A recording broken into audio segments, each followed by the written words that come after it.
Hello friends, welcome to blooming equity.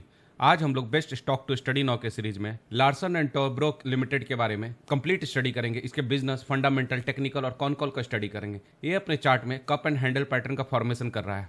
अभी तक आपने इस चैनल को सब्सक्राइब नहीं किया है तो इस चैनल को सब्सक्राइब जरूर कर लेंगे।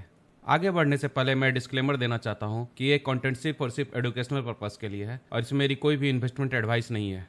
Larsen and Toubro Limited is multinational conglomerate which is primarily engaged in providing engineering, procurement, construction solutions in key sectors such as infrastructure, hydrocarbon, power, process industries, and defense, information technology, and financial service in domestic and international market. Based on latest call मैंने इनका business segment और इनके revenue percentage को जानने की कोशिश की है। तो इंफ्रास्ट्रक्चर से इनका लगभग 45% ऑफ रेवेन्यू जनरेट होता है। एनर्जी प्रोजेक्ट से 20% ऑफ रेवेन्यू जनरेट होता है। तो ये इंफ्रास्ट्रक्चर और एनर्जी प्रोजेक्ट्स मिला के टोटल 65% ऑफ रेवेन्यू इनका जनरेट होता है। हाईटेक मैन्युफैक्चरिंग से 7% ऑफ रेवेन्यू जनरेट होता है।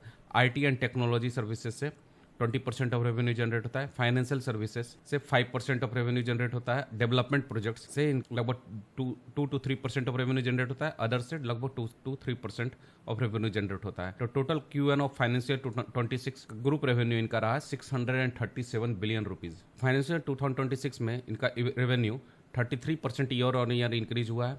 ऑर्डर बुक में 25% ईयर ऑन ईयर इंक्रीज देखने को मिल रहा है। रेवेन्यू में 16% ईयर ऑन ईयर इंक्रीज देखने को मिला है। प्रॉफिट आफ्टर टैक्स में 30% ईयर ऑन ईयर इंक्रीज देखने को मिला है। नेट वर्किंग कैपिटल इनका 10.1% रहा, 380 BPS point year on year नीचे देखने को मिला। और रिटर्न ऑन इक्विटी में 230 बीपीएस पॉइंट का इंक्रीज देखने को मिला। 17% आरओई इन्होंने मेंटेन किया है। इन्होंने बताया है कि one the largest green H2 supply tender in India और listed India's first ESG bond on NSE। Q1 के ऑर्डर इनफ्लो और ऑर्डर बुक की बात करें तो लास्ट ईयर्स आप देख सकते हैं कि इसमें डोमेस्टिक में 383 करोड़ का इनके पास ऑर्डर इनफ्लो हुआ था Q1 में, और इस बार 458 करोड़ का ऑर्डर इनफ्लो डोमेस्टिक सेक्टर में देखने को मिला है मार्केट में। वहीं इंटरनेशनल मार्केट का ऑर्डर इनफ्लो इनका 326 करोड़ था लास्ट ईयर के क्वार्टर में, उसमें इंक्रीज देखने को मिला है। अभी 487 करोड़ का ऑर्डर इनफ्लो इस क्वार्टर में देखने को मिला। 33% ओवरऑल ऑर्डर इनफ्लो में इंक्रीज देखने को मिल रहा है। ऑर्डर बुक में भी 25% का इनफ्लो देखने को मिल रहा है। As of 30 June order book में भी इनका 25% का इंक्रीज देखने को मिल रहा है।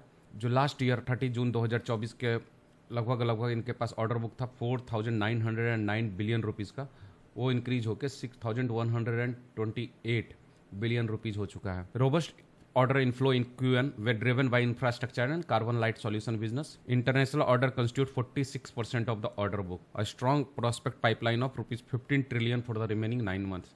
आगे के भी रिमेनिंग 9 मंथ्स का भी इनका स्ट्रॉन्ग ऑर्डर पाइपलाइन में है। ऑर्डर इनफ्लो कंपोजिशन देखिए, अगर ज्योग्राफी वाइज देखते तो मिडिल ईस्ट से 38% ऑफ ऑर्डर इनफ्लो हुआ है। यूएसए एंड यूरोप से 12% ऑफ ऑर्डर इनफ्लो हुआ है। इंडिया से 48% ऑफ ऑर्डर इनफ्लो है और रेस्ट ऑफ वर्ल्ड से 2% ऑफ ऑर्डर इनका इनफ्लो है। ऑर्डर बुक एज ऑन 30 जून 2025 की बात करें तो इंडिया से इनका लगभग 54% ऑफ ऑर्डर बुक इनका कॉन्स्टिट्यूट करता है। मिडिल ईस्ट से 37%, रेस्ट ऑफ वर्ल्ड से 9%। बेस्ड ऑन लेटेस्ट कॉल करने मैंने इनके future outlook, future revenue mix, future profit growth और फ्यूचर मार्जिन को जानने की कोशिश की है। तो देखते हैं एक एक करके। फ्यूचर आउटलुक के बारे में बात कर रही है। Strong micro tailwinds in India, policy stability, infra spend, private capex revival and digital and green energy push. Robust international opportunity, especially in the Middle East, hydrocarbon, renewable infra. Order prospect pipeline for the next 9 months of financial year 2026 stand at 14.8 trillion, up 63% year on year by इनका order pipeline में increase देखने को मिल सकता है।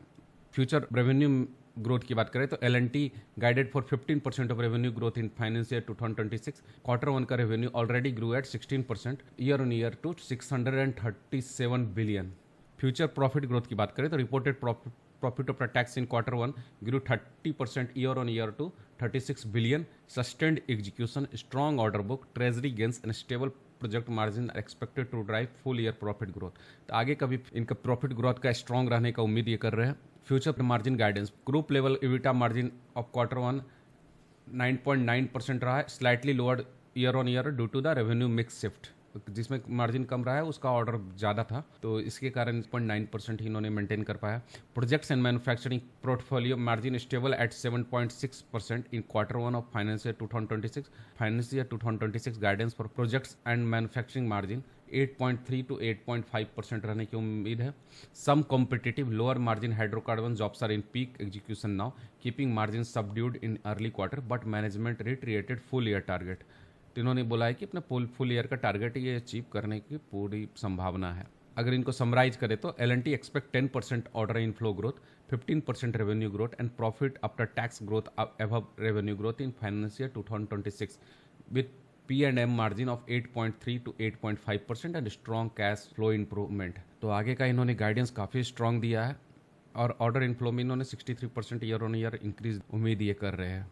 आइए इनके fundamental को देखते हैं। तो मार्केट कैप ऑलमोस्ट 4,88,000 करोड़ का है, करंट प्राइस 3,554 रुपीज़ है और 200 डे मूविंग एवरेज 3,523 रुपीज़ है। तो स्लाइटली 200 डे मूविंग एवरेज से ऊपर ट्रेड कर रहा है।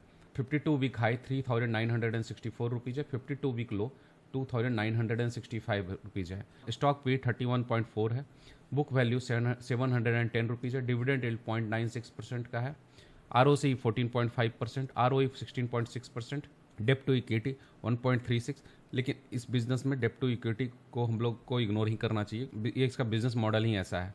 EPS 115 रुपीज़, प्रोमोटर होल्डिंग 0% है, प्रोफेशनली मैनेज्ड एक कंपनी है। प्रॉफिट प्रीवियस 12 मंथ का 17,673 करोड़ रहा है। एक भी शेयर इनका प्लेज नहीं है। PEG ratio 1.37, all time high price 3,964 rupees, intrinsic value 1,695 rupees. 52 week high से 10.3% डाउन होकर ट्रेड कर रहा है, 52 वीक लो से 19.8% ऊपर ये ट्रेड कर रहा है। RSI 44.6 है, इंडस्ट्री P 20.7 है, प्राइस टू बुक वैल्यू की बात करें तो 5 है। सेल्स ग्रोथ पिछले 3 सालों का 17.8% रहा है, प्रॉफिट ग्रोथ पिछले 3 साल का 22.9% रहा है और सेल्स ग्रोथ 5 सालों का 12% रहा है। इनके पी रेशियो की बात करें तो आप 5 ईयर टाइम फ्रेम में अब देखेंगे तो इसका मीडियन पी 31.4 है, ऑलमोस्ट अपने मीडियन पी में ट्रेड करता हुआ देखने को मिल रहा है। 3 ईयर टाइम फ्रेम में देखें तो 3 ईयर टाइम फ्रेम में भी आप देखें तो मीडियन पी इसका 33.6 है और मीडियन पी से अभी ये नीचे आपको देखने को मिलेगा इसका करंट वैल्यूएशन। आप देख सकते हैं कि पिछले 3 सालों में इसका EPS में ग्रोथ काफ़ी अच्छा ग्रोथ देखने को मिल रहा है और वैल्यूएशन आपका टॉप से बहुत ही नीचे आ चुका है। तो ये बेस्ट टाइम होता है किसी भी स्टॉक को स्टडी करने का, जब उसका वैल्यूएशन नीचे आ चुका है और EPS में हमें ग्रोथ देखने को मिल रहा है। आगे भी इसका ऑर्डर बुक भी काफ़ी स्ट्रॉन्ग है। 1 ईयर टाइम फ्रेम में देखें तो मीडियन पी 33.3 है, अपने मीडियन पी से काफ़ी नीचे देखने को मिलेगा, ऑलमोस्ट अपने लोएस्ट वैल्यूएशन पे 1 ईयर टाइम फ्रेम में देखने को मिल रहा है। इनके क्वार्टरली रिजल्ट को बात करें तो जून 2024 में इन्होंने 55,120 करोड़ का सेल्स किया था, वही बढ़ के 63,679 करोड़ हो चुका है। ऑपरेटिंग प्रॉफिट की बात करें तो 7,046 करोड़ का था, वो बढ़ के 8,024 करोड़ हो चुका है। ऑपरेटिंग प्रॉफिट मार्जिन की बात करें तो 13% का ऑपरेटिंग प्रॉफिट मार्जिन था, वो सेम ऑपरेटिंग प्रॉफिट मार्जिन उन्होंने मेंटेन किया 13% का ही। प्रॉफिट बिफोर टैक्स की बात करें तो 4,677 है, वो ग्रो करके 5,860 करोड़ हो चुका है। नेट प्रॉफिट की बात करें तो 3,445 करोड़ का नेट प्रॉफिट था लास्ट ईयर सेम क्वार्टर में, वो ग्रो होकर 4,318 करोड़ का हो चुका है। ईयर ऑन ईयर बेसिस में इन्होंने बहुत अच्छा परफॉर्म किया है। इनके ईयरली स्टेटमेंट को देखते हैं तो हर साल आपको टॉप लाइन में ग्रोथ देखने को मिलेगा इनका सेल्स में।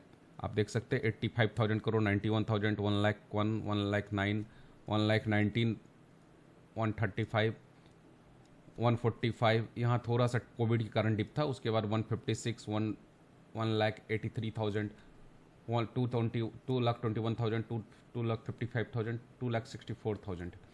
तो हर साल आपको इस बिजनेस में सेल्स में ग्रोथ देखने को मिलेगा। ऑपरेटिंग प्रॉफिट भी जो 14,000 करोड़ का था जो 2014 में, वो ग्रो होकर 33,715 करोड़ का हो चुका है ट्रेलिंग 12 मंथ में। नेट प्रॉफिट की बात करें तो 4,885 करोड़ का नेट प्रॉफिट, वो ऑलमोस्ट 4 टाइम्स ग्रो होकर 18,547 करोड़ का हो चुका है। इनके कंपाउंडेड सेल्स ग्रोथ की बात करें 10 ईयर टाइम फ्रेम में 11% का कंपाउंडेड सेल्स ग्रोथ देखने को मिल रहा है, 5 ईयर में 12%, 3 ईयर्स में 18%, ट्रेलिंग 12 मंथ में 16%। कंपाउंडेड प्रॉफिट ग्रोथ की बात करें 10 ईयर में 14%, 5 ईयर में 10%, 3 ईयर्स में 23%, ट्रेलिंग 12 मंथ में 17% का कंपाउंडेड प्रॉफिट ग्रोथ देखने को मिल रहा है।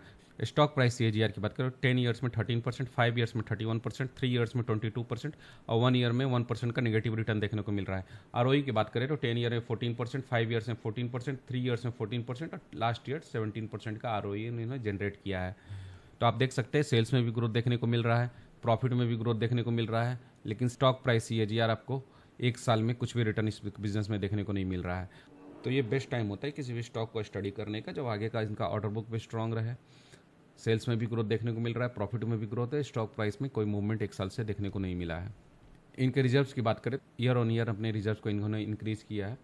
97,381 करोड़ का रिजर्व देखने को मिल रहा है। बोरोइंग भी इनका लगभग 1,32,409 करोड़ का है। इनके फिक्स एसेट की बात करें तो फिक्स एसेट में भी हर ईयर आपको इंक्रीज देखने को मिलेगा।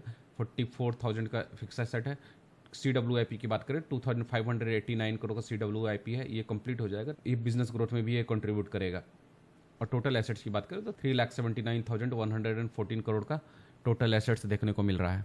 इनके शेयर होल्डिंग पैटर्न की बात करें तो FIs ने अपने स्टेक को स्लाइट रिड्यूस किया, 19.8% रिड्यूस होकर 19.33% है। इसमें प्रोमोटर आपको देखने को मिलेंगे क्योंकि ये प्रोफेशनली मैनेज्ड कंपनी है। DIs ने अपने स्टेक को इंक्रीज 42.71% से इंक्रीज होकर 43.48% देखने को मिल रहा है। गवर्नमेंट का स्टेक भी सेम है, 0.24%। पब्लिक का स्टेक इन्होंने रिड्यूस किया, 37.25% से रिड्यूस होकर 36.95% हो चुका है। पब्लिक में भी आपको एक स्ट्रॉन्ग हैंड देखने को मिलेगा, 14.33% का भी स्ट्रॉन्ग हैंड देखने को मिल रहा है L&T एम्प्लॉय ट्रस्ट का। तो ऑलमोस्ट 77% का स्टेक स्ट्रॉन्ग हैंड्स में हमें देखने को मिल रहा है। आइए इनका टेक्निकल स्टडी करते हैं। तो ये स्टॉक ने पिछले 595 डेज में अपने इन्वेस्टर को कुछ भी रिटर्न नहीं दिया है। आप देख सकते हैं कि ये स्टॉक सेम लेवल पे ट्रेड करता हुआ इस समय भी दिख रहा था और 595 डेज बाद भी ये स्टॉक इसी लेवल में ट्रेड करता हुआ देखने को मिल रहा है। हालांकि इस सेल्स में ग्रोथ देखने को मिला, प्रॉफिट में भी ग्रोथ देखने को मिला, ऑर्डर इनफ्लो भी इनका काफ़ी स्ट्रॉन्ग था, आगे का ऑर्डर बुक भी काफ़ी स्ट्रॉन्ग है। लेकिन ये स्टॉक आपको सेम लेवल पे ट्रेड करता हुआ देखने को मिल रहा है इतने दिनों बाद भी। ये स्टॉक अपने चार्ट में एक कप एंड हैंडल पैटर्न का फॉर्मेशन कर रहा है। आप देख सकते हैं कि ये इसका बॉटम हुआ और ये इसने यहाँ पे सेम लेवल पे ये इसका नेक लाइन हुआ और ये यहाँ पे इसने रेसिस्टेंस यहाँ पे फेस किया और यहाँ पे भी इसने एक बार रेसिस्टेंस फेस किया, सेम लेवल पे इसने यहाँ पे भी रेसिस्टेंस फेस किया। ये इसका कप हुआ,